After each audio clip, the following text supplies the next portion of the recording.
So my first critical incident was in second grade. I actually was diagnosed with a form of OCD. I knew that I had a problem, but I've always been too independent and didn't want to get help. And I met my therapist named Beverly, who I ended up building such an incredible and strong relationship with, even for being a second grader.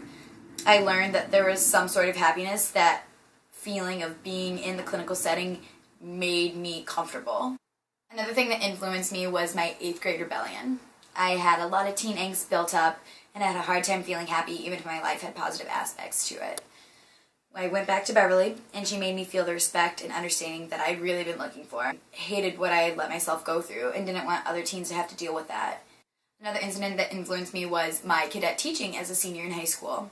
I worked with 2 7th grade classes, and not only did I help them educationally, but I became someone that they could turn to.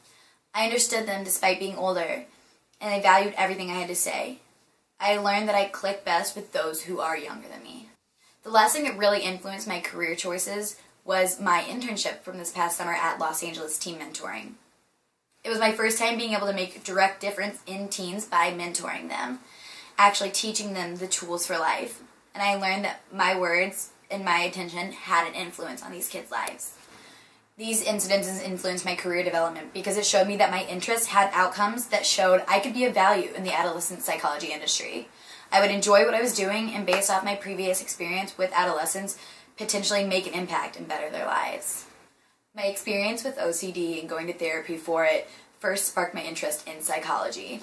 I've always had an interest in puzzles and solving things and analyzing things, and this would be like a real life puzzle, going into the mentality of other people and figuring out why everything is the way it is.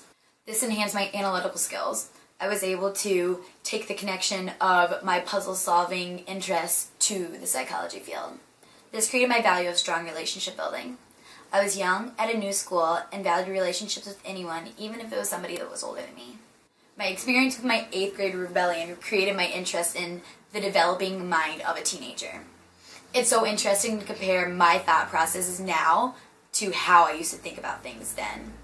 This incident definitely created my skill of having patience. Teens need someone to hear them out, especially because they don't feel like their voice is heard enough as is.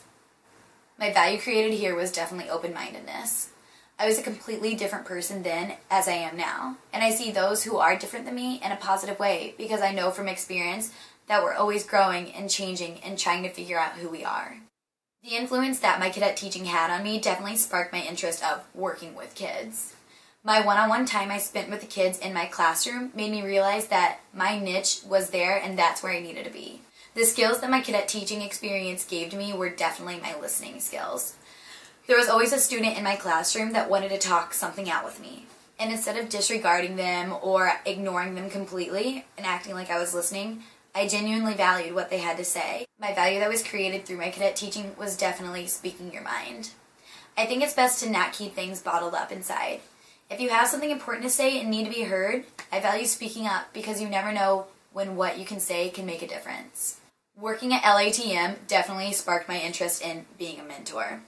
I already had an interest in working with teenagers, but taking that interest and figuring out that being a mentor for them is something that I not only enjoyed doing, but was strong in doing it made me realize I need to be a guide for them. LATM definitely enhanced my leadership skills. I was leading classrooms full of teenagers who could have been rowdy and ignored everything I had to say, but I built an appreciation between them and myself, so they respected me and always did as I instructed them to. The value that I created from working at LATM was definitely work ethic. Seeing these kids go above and beyond to learn how to better prepare themselves for their future and knowing I was the one teaching them the tricks of the trade helped build my value of how important it is to have a strong work ethic and not let anything stop you from what you want to become. Some barriers that can impact my career include grad school. It's definitely required to have a higher degree in the field of psychology to have any sort of career. Also, I'm from a small town in Indiana, so there isn't as much opportunity that's offered there as to a big city. I'm also a middle-class Caucasian female from a non-diverse town, so people might think that I don't have enough understanding of other cultures or may believe that I have biases. Some privileges that I have include being female, so I may seem more understanding and open-minded as well as a better listener than a male could be. I've also been privileged to have a lot of experience opportunities from my past. I have a lot of experiences in extracurricular to make myself stand out on applications. My barriers can hold me back from actually even being able to get into the world of psychology. But even if I do make it, my other barriers may affect the client load and my opinion others have of my practice. My privileges make me a valuable candidate for this type of job compared to others. It seems as though that I would be what employees are looking for. These barriers and privileges affect my future decision making because they can make or break where I'm hired or even if I can continue in the world of psychology.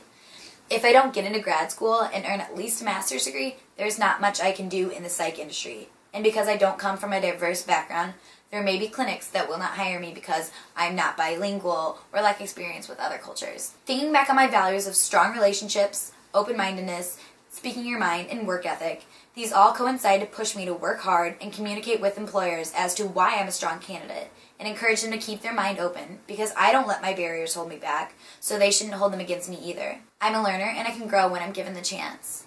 And this chance could change the life of a teen who needs help the most.